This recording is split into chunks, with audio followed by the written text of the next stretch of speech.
చదువుకోవడానికి. అదేవిధంగా మహిళా సంఘాల వాళ్ళు ఉన్నారా? సంఘాల వాళ్ళు ఉన్నారా? స్వయం సహాయక సంఘాలు ఉన్నారా? అక్క చేయత్తూరు ఎవరెవరు ఉన్నారో? ఇప్పటి వరకు మీకు 5 లక్షలు ఉంది.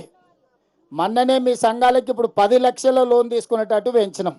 5 లక్షల నుంచి 10 లక్షలకు పెంచినాం. 1000 బస్సులు కొనిచ్చినాం. మీకే సొంతంగా కొనుక్కొని బస్సులలో ఆడబిడ్డలు ఉచిత ప్రయాణం కాదు, మీరే బస్సులకు యజమానులు కావాలని ఈరోజు 1000 బస్సులు మీకే కొనిచ్చినాం. మీరే ఆర్టీసీకి పెట్టి 70,000 నెల కిరాయి కింద మీ బస్సులు పెట్టి మీరు సంపాదించుకునేటట్టు చేసినాం. మీ ఆడబిడ్డలకే పెట్రోల్ బంకులు ఇచ్చినాం.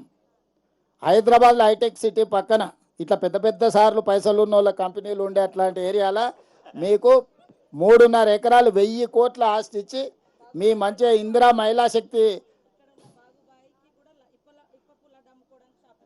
ఇక్కడ ఉండే బాగుబాయి కూడా అక్కడ హైటెక్ సిటీ పక్కన ఇప్పపు లడ్డు అమ్ముకోవడానికి 150 షాపులలో బాగుబాయి కూడా ఈరోజు మనం అక్కడ షాప్ పెట్టి ఇప్పపు లడ్డు అమ్ముకోవడానికి ఇచ్చినాం.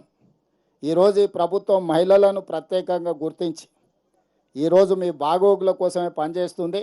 మిమ్మల్ని అందరినీ చూసిన తర్వాత గృహప్రవేశాలు చేసి మీ అందరి మహిళలతో కలిసినాక నాకు కూడా చాలా సంతోషం. దసరా పండుగ చేసుకున్నట్టున్నది నాకైతే. ఎందుకంటే నేను ఎక్కడున్న దసరా పండుగకు మా ఊరికి పోతా. మా ఊర్లో ఉన్న వాళ్ళు అందరిని కలుతా. దసరా పండుగ నాటి జమ్మికి పోయి అక్కడనే ఉండి పాలపిట్టను చూసి మా ఊర్లోనే దసరా పండుగ చేసుకొని యాటను కోసుకొని అందరితో కూర్చొని తినొస్తాం. మరి మీరు అందరు గూడెంలో మరి ఇలా యాటను కోసిరో లేదో నాకు తెలియదు, కానీ కోసిరు ఎవరైనా? మళ్ళీ మేము పోయినాక మంచిగా రాత్రికి యాటను కోసుకొని మంచి దావత్ చేసుకోరు, సరేనా? అందరు మంచిగా సంతోషంగా. ఎవ్వరు రానోళ్ళు, వీడికి వచ్చిన వాళ్ళు ఎవరన్నా ఇల్లు రానోళ్ళు ఉంటే ఎవ్వరు బాధపడకరు. మీ అందరి ఇండ్లు మళ్ళీ కలెక్టర్ అమ్మ వస్తుంది మీ దగ్గరికి వచ్చి ఇండ్లు రానోళ్ళ పేర్లు రాసుకొని మీ అందరికీ ఇండ్లు మంజూరు చేస్తారు. అందరు ఇండ్లు కట్టుకోరు, సగం సగంలో వదిలేయకండి. వదిలేస్తే మా దగ్గర ఇచ్చినట్టు ఉంటుంది, మీకు ఇల్లు ఉండదు. కాబట్టి ఇల్లు తీసుకున్న వాళ్ళు ఒక్కరు కూడా వదలకండి. 6 నెలల మొత్తం ఇప్పుడు కొత్త టెక్నాలజీ కూడా మంత్రి గారు ఇచ్చేసారు. అసలు నెల రోజుల్లోనే ఇల్లు పూర్తయ్యే టెక్నాలజీ తీసుకొచ్చిండు. నెల ఒకవేళ వెనక ముందు ఏమైనా వానొచ్చో ఏదన్నా కష్టం వచ్చో అమ్మగారింటికి పోయేస్తే గిన ఒకవేళ ఏమైనా వాయిదా పడ్డా నెల రోజుల్లోనే ఇందిరా మిల్లు ఎట్లా కట్టుకోవాలనో కూడా ఇప్పుడు మంత్రి గారు కొత్త విధానాన్ని కనిపెట్టారు. తొందరలోనే మీ అందరికి ఇండ్లు మంజూరు అయితే మీరందరూ సంతోషంగా ఇండ్లు కట్టుకొని మీ పిల్లల్ని మంచిగా చదివించుకోండి. మీ పిల్లలను చదివించుకోకపోతే మీ జీవితంలో ఏమీ ప్రయోజనం లేదు. ఇలా సీతక్క మీలాంటి ఆడబిడ్డని ఆదివాసి బిడ్డ చదువుకున్నది కాబట్టి రాష్ట్రాన్ని నడుపుతుంది మంత్రి, అవునా? అత్రం సుగుణ ఇవాళ లీడర్ అయింది, లేకపోతే కోవ లక్ష్మి గారు ఈరోజు నాయకురాలు అయిందంటే వాళ్ళ తండ్రి వాళ్ళని చదివించిండు కాబట్టి ఇవాళ మీకు అందరికీ నాయకత్వం వహిస్తున్నారు. మీరు కూడా మీ జీవితాలలో మార్పు రావాలి. మీరు కూడా ఇట్లా రాష్ట్రాన్ని నడపాలి. మీరు పెద్ద పెద్ద అధికారులు కావాలంటే మీ పిల్లల్ని చదివించుకోవాలి. చదువు ఒక్కటే మీ జీవితంలో వెలుగులు తెస్తుంది. చదువు ఒక్కటే మీ జీవితంలో అభివృద్ధి తీసుకొస్తుంది. ఇక్కడ ఉండే అమ్మలందరూ నేను అడుగుతున్నా, మీ పిల్లల్ని చదివిస్తారు కదా? చదివిస్తారా? ఓ పూట ఉపాసం పండుకున్నా సరే కానీ మీ పిల్లల్ని చదివించండి. మాట ఇస్తున్నారా? అందరు గట్టిగా చప్పట్లు కొట్టి నాకు మాట ఇరి మీ పిల్లలందరినీ చదివిస్తామని. మీ ఇంటి ఆయన నగదు ఇచ్చారంటే సాయంత్రం పోయి బెల్ట్ షాప్కి ఇస్తాడు.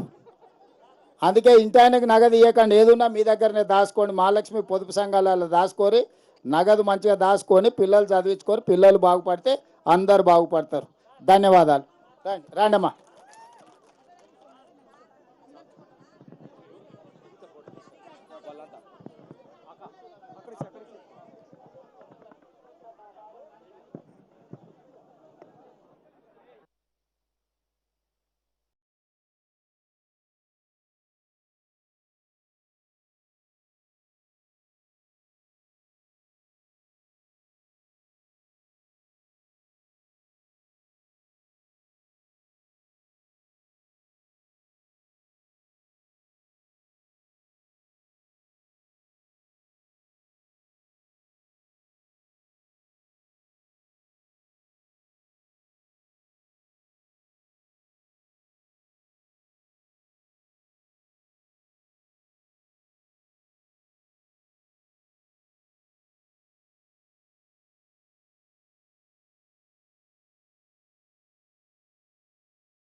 గౌరవ ముఖ్యమంత్రి వర్యులు ఇప్పుడు మీతో దిగిన ఫోటోను మీ ఇండ్లలో పెట్టుకోవడానికి అందరికి పంపించడం జరుగుతుంది.